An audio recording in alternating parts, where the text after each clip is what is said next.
अब physical deficit के साथ साथ एक और जो बड़ा बड़ा मसला जो मुझे फील होता है वो हमारा डेट क्राइसिस है। लाइक डेवलपमेंट की हम बात कर रहे थे, तो हम डेवलपमेंट पे जितना खर्च करते हैं उसका डबल तो हम सूद की मद में दे देते हैं। और आई थिंक लबनान और अंगोला ही हैं जो हमसे ज्यादा बदतर हैं इस मामले में। सो दूसरा आपने बात की टैक्स नेट की, तो टैक्स नेट मुझे इस बजट को देखने के बाद ये फील हो रहा है कि बजाय उसको वाइडन करने के उसको मजीद डीपन कर दिया गया है।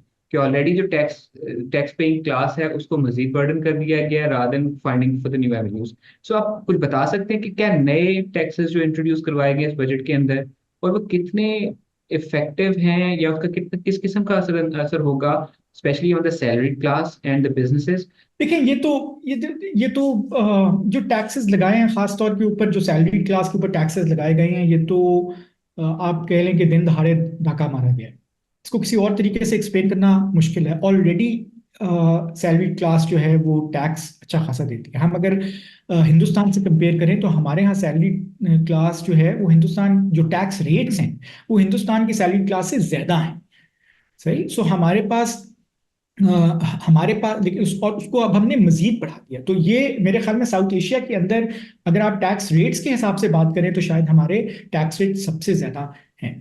अच्छा, इसके अंदर हमने अब और वो यही बात है कि जी अच्छा, हमने बजाय इसके कि हम ट्रेडर्स को, हम टैक्स नेट को वाइडन करें, हम ट्रेडर्स को शामिल करें, हम एग्रीकल्चर इनकम को शामिल करें, हम और जो जहां से हमें टैक्स मिलते हैं सर्विसेज सेक्टर के, और जो एरियाज हैं जो टैक्स नहीं देते हमको टैक्स करें, उनकी बजाय हमने, जो आपने बिल्कुल ठीक इस्तेलाह इस्तेमाल की कि हमने टैक्स नेट को वाइडन करने की बजाय हमने उसको डीपन कर दिया। जो ऑलरेडी टैक्स लोग हैं उनको, वो हम किस तरह से कर रहे हैं कि हमने जो सैलरी सैलरी की स्लैब्स हैं उनमें उनमें टैक्स रेट हमने बढ़ा दिया है। तो जो मिनिमम सैलरी की स्लैब है वो तो 50,000 ही रखी गई है, लेकिन 50,000 के साथ जो के बाद जो स्लैब्स हैं उनमें बतदरीज हमने इजाफा किया गया, और आखिरी स्लैब में तो अब हम 35% और प्लस उसके ऊपर हम 10% का सरचार्ज देंगे। तो ये तो जिस तरह से आप कह रहे हैं ना कि हम जब स्कंजीबीन बनाने के लिए लीमू को निचोड़ रहे होते हैं तो बस कोशिश होती है ना कि उसमें आखिरी हद तक जो उसमें जितना भी उसमें से रस निकल सकता है वो निकल जाए, तो हम उसको जोर से स्क्वीज करते हैं, जोर से निचोड़ते हैं। तो ये बिल्कुल वैसा ही है। ये हुकूमत जो है बस जिस हद तक मुमकिन है उसको निचोड़ने के लिए वो उसको निचोड़ रही है। हमारे पास एक तो सैलरी टैक्स में दूसरी इन्होंने एक और जो जो हमारे पास ये डायरेक्ट टैक्सेस जो सैलरी क्लास के ऊपर ही है, तो बहुत सारे और टैक्सेस हैं जो कि इस बजट में लगाए गए हैं, जिसका जो आम आदमी के ऊपर, जो खासतौर पे तनख्वाहदार तबका है, उसके ऊपर बहुत नेगेटिव इम्पैक्ट आया। मतलब सेल्स टैक्स जो है वो बहुत सारे आइटम्स के ऊपर जो है वो लगा दिया गया है, और जो कि पहले लागू नहीं था। मसलन हमारे पास एक एग्रीकल्चर सेक्टर के अंदर एक खाद का इस्तेमाल होता है जिसको हम डीएपी कहते हैं। ठीक है। इसके ऊपर अब हमने टैक्स रेट, पहले 10% सेल्स टैक्स लगता था, अब हमने इसको बढ़ा के 18% कर दिया। अब जाहिर बात है खाद जो है वो एक बहुत इंपॉर्टेंट इनपुट है एग्रीकल्चर सेक्टर। डीएपी जो है एक बहुत इंपॉर्टेंट इनपुट है इन आर एग्रीकल्चर सेक्टर। ये जब महंगी होगी जाहिर बात है तो किसान जो है जिस चीज को बनाने में, पैदा करने में इसको इस्तेमाल करते हैं, उनकी कीमतें भी बढ़ जाएंगी।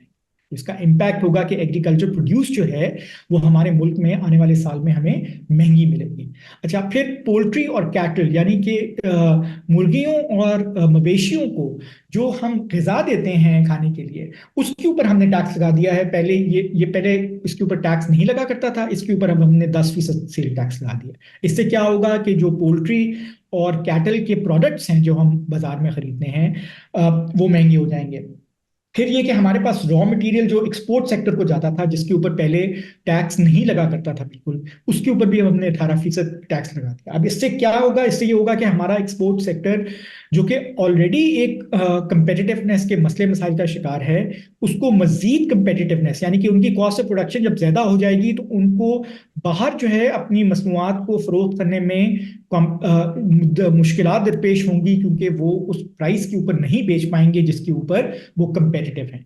तो इसकी वजह से उनकी प्रॉफिटेबिलिटी इफेक्ट हो सकती है। लेकिन उससे ज्यादा जो इफेक्ट हो सकता है कि जी अच्छा, हमारे पास एक डायरेक्ट इम्पैक्ट आ सकता है कि हमारी एक्सपोर्ट्स के टारगेट, जो जो एक्सपोर्ट से रेवेन्यूज हैं, जो एक्सपोर्ट से अर्निंग है, वो हमारी कम हो जाए। अब अगर हमारी एक्सपोर्ट अर्निंग्स इफेक्ट होती हैं तो उसका एक बहुत बड़ा क्राइसिस हमारे बैलेंस ऑफ पेमेंट के ऊपर आता है। इसी तरह एक और जो अहम चीज की गई है इसके अंदर के हेल्थ केयर इक्विपमेंट जो है, जो अस्पतालों के अंदर मुख्तलिफ मशीनरी इस्तेमाल होती है मुख्तलिफ सेक्टर्स के, बहुत वाइड रेंजिंग सेक्टर्स हैं, कार्डियोलॉजी के अंदर, ऑन्कोलॉजी के अंदर, यूरोलॉजी के अंदर, बेशुमार इसके अंदर सेक्टर्स, जितनी मशीनें इस्तेमाल होती हैं उन सब के ऊपर अब 18% टैक्स लगा दिया गया। इससे क्या होगा कि इससे जो अस्पताल में हस्पताल बनाते हैं, या जो जब या क्लिनिक्स जो हैं जब वो इंपोर्ट करते हैं मशीनरी को, और वो मशीनरी को इंस्टॉल करते हैं, तो उसकी लागत जो है वो बढ़ गई है। तो उसकी वजह से जो आपकी हेल्थ केयर सर्विसेज हैं वो महंगी हो जाएंगी। फिर मोबाइल फोन्स जो कि $200 से कम है जिनकी कीमत, यानी कि जो सस्ते मोबाइल थे, ठीक है, उनके ऊपर भी हमने 18% टैक्स लगा दिया। ठीक है, तो उनके ऊपर पहले जो था वो उनकी वैल्यू के ऊपर एक फिक्स ड्यूटी चार्ज की जाती थी, वो हटा दिया। अब हमने उनके ऊपर 18% सेल्स टैक्स लगा दिया, यानी कि सस्ते मोबाइल फोन जो कि हमें इनकरेज करना चाहिए ताकि लोगों की कनेक्टिविटी आपस में बढ़े, उनकी कम्युनिकेशन बढ़े, उसको हमने लोगों के लिए एक्सपेंसिव कर दिया। तो इन तमाम चीजों का असर जो है वो होगा। इसके अलावा दूध के ऊपर जिस तरह पैकेज मिल्क के ऊपर एक सेल्स टैक्स लगा दिया गया, पैकेज मिल्क की कीमत जो है 1 लीटर कीमत जो है वो उसमें ₹75 का इजाफा हो गया है। अब ये तो बिल्कुल बगैर सोचे समझे इसके क्या कॉन्सिक्वेंसेज होंगे, इसमें बस एक जैसे कहते हैं ना कि एक हमारी रियासत एक खून पीने वाली बला है, उसने बस खून पीना है। उसने अगर आप ये जो टैक्सेस को इसी इसी इस्तारे के तौर से समझे, तो बस वो हर सूरत जहां से भी उसको टैक्स मिलता है, ये बजाय सोचे कि इसके नताइज क्या होंगे, इसके कॉन्सिक्वेंसेस क्या होंगे, उनकी परवाह किए बगैर ये टैक्सेस लगा रहे हैं। अब सिंपल सी इसकी एक मैं बात बताता हूं कि हम इंकरेज करना चाहिए हमारे मुल्क के अंदर कि जी अच्छा, लोग खुला दूध ना इस्तेमाल करें, क्योंकि उसके अंदर सेहत के बहुत सारे मसले मसाइल हैं। उसके अंदर गंदा पानी शामिल होता है, बच्चे जब वो पीते हैं उनको डायरिया होता है, टाइफॉइड होता है। हम उसके ऊपर कोई कंट्रोल नहीं रख सकते। हमारे पास तो पॉलिसी ऐसी होनी चाहिए कि हमारे पास पैकेज मिल्क जो है वो मजीद सस्ता हो, ताकि इसकी जो कंजम्पशन है वो बढ़ सके, ताकि लोग जो हैं कोई म्यारी चीज इस्तेमाल कर सके, खासतौर पर हमारे बच्चे जो हैं वो एक म्यारी चीज इस्तेमाल कर सके।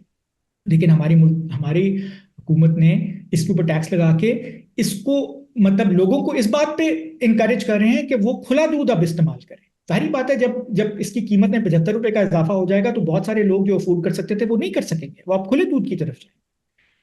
तो ये जो जो बजट है इस लिहाज से, ये क्या कहते हैं, ये कोई अवाम के लिए कोई अच्छी खबर लेके नहीं आता। इसमें बहुत सारे मसले मसाइल हैं जो कि अवाम के मुश्किलात में इजाफा करेंगे, बजाय इसके कि उनके अंदर कमी